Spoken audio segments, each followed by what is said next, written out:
Hi guys, today's project will be pendant. You can also use it for your long necklaces, attach something to the top.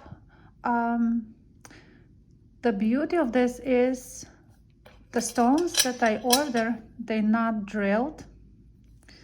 So it's like a cabochon. So the different shapes, I got them very inexpensive. It's a labradorite.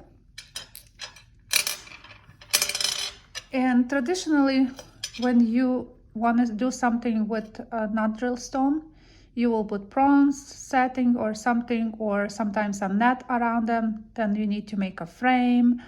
But this is very easy. You don't need to do frame or anything. I will show you this a little trick.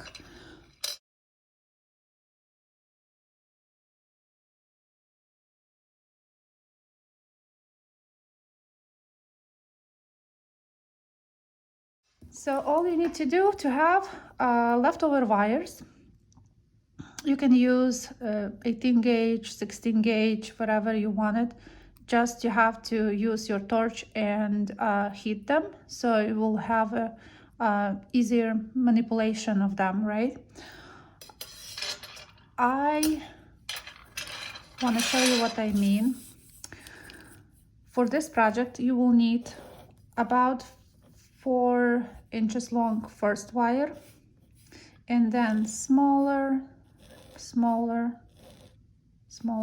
you need like 6 wires I use for this project. So I cut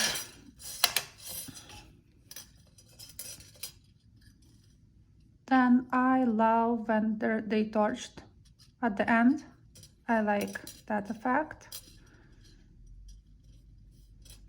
So see, that's basically what you need for making something like that, believe it or not. Plus you need 24 gauge wire, and I have 24 gauge wire.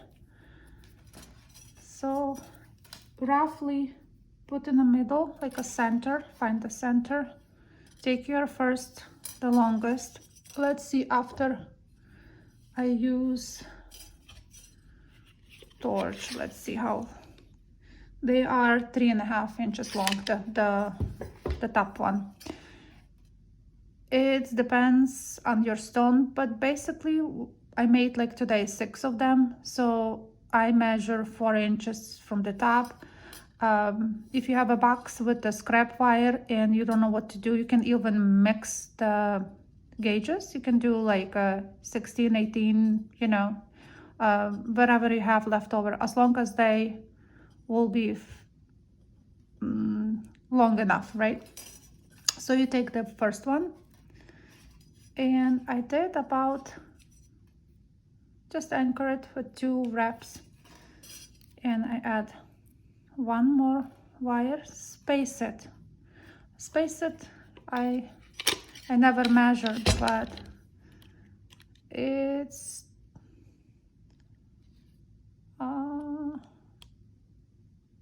that's much, you know. It's not really important, but you need to have a space because you want them to be, see how it's like spaced out, each pendant on the bottom, like on the other side. So that much. And again, I do 2 wraps. The third wire, 1, 2. You can do 1, 2, 1, 2, and the last wire. They can fall, that's okay. After I did 2, I go right away to the top. I like to wire wrap so the wire comes from it's all from the bottom,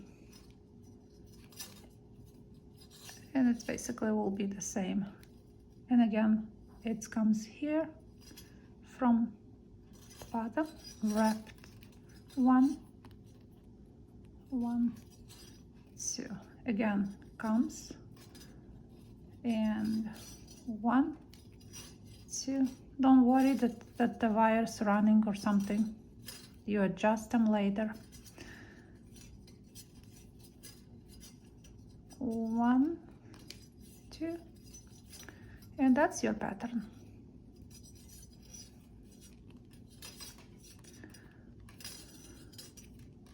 When you came to the top, I space it a bit and make it again few reps, and your wire should go on the bottom again, and that's it. So you make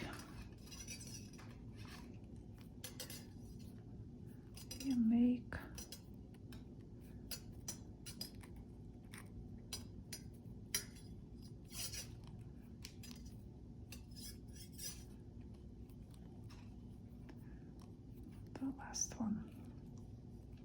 Don't make I do spaces on top, but I don't do spaces on the bottom. So right after those two, I go straight to the top.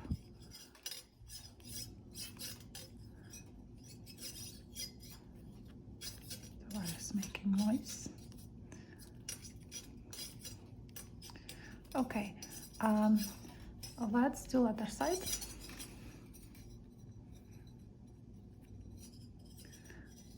So we are here, space, 1, 2, and there you go.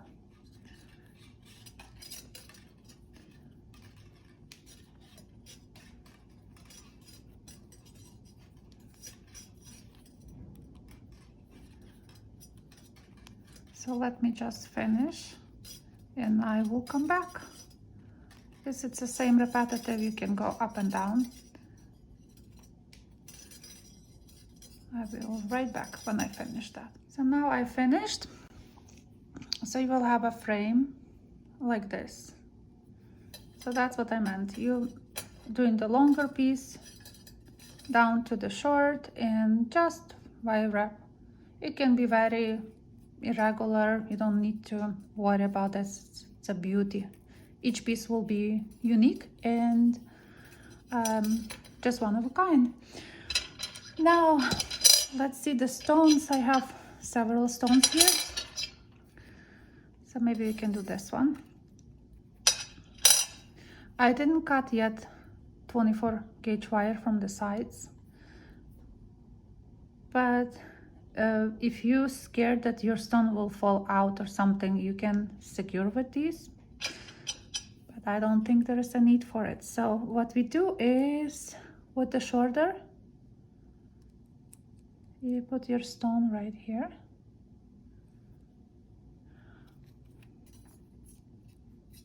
And here the fun part.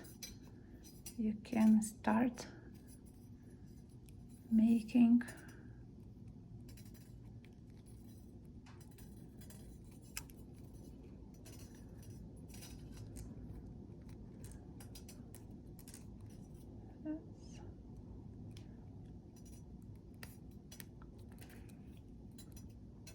I think I will cut my wires. I don't need them.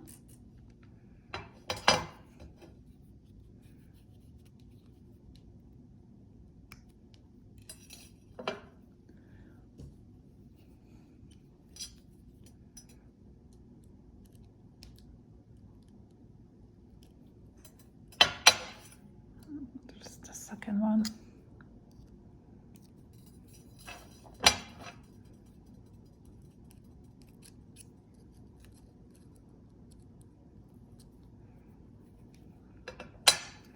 So I put one side and then flip the other side.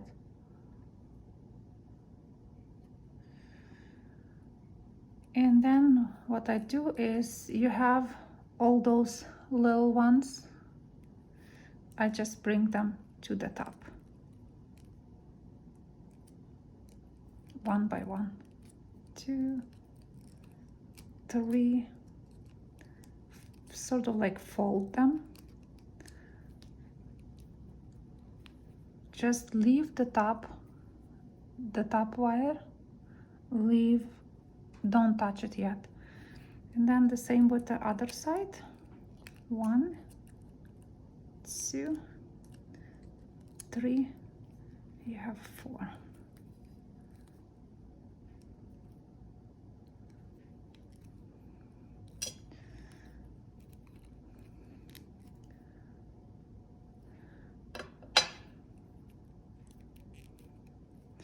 Because I use the heat after I finish the weaving, I use heat, so that way you can easily manipulate with your wires, you know, like how you want them to sit. For the bail, you have this last wire here, the first one. I would make a little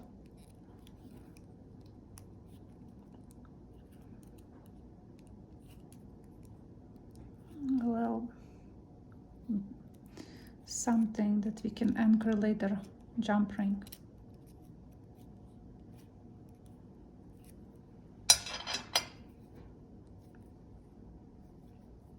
Now you can also put this up.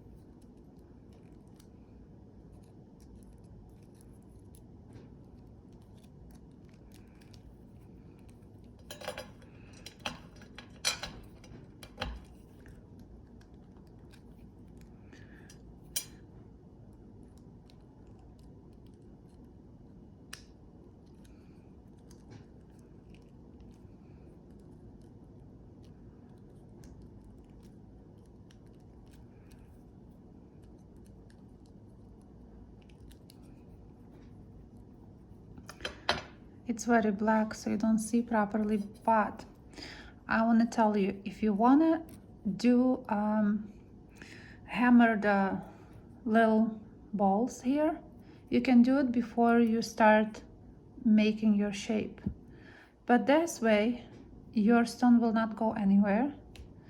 And with here, if you need a little bit more molding, how you want it, you can also use, I use a rubber mallet. After I done, I will put on the block and try to hammer it from all sides. Also hammer that little one here with the normal hammer, right? And you can put jump rings there, like I use 2 jump rings and then big one. Each piece that I did today was completely different, and I thought it's so cool because you don't have to worry about any encasing. It's very quick. I finished tons of them within like 2 hours. I made like 7, so it's very, very fast. Plus you can use all leftover wires you have, different gauges and stuff.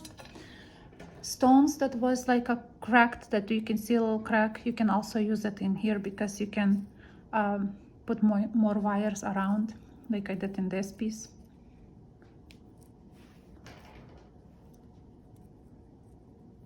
It's more like a artsy looking, very easy, very fast.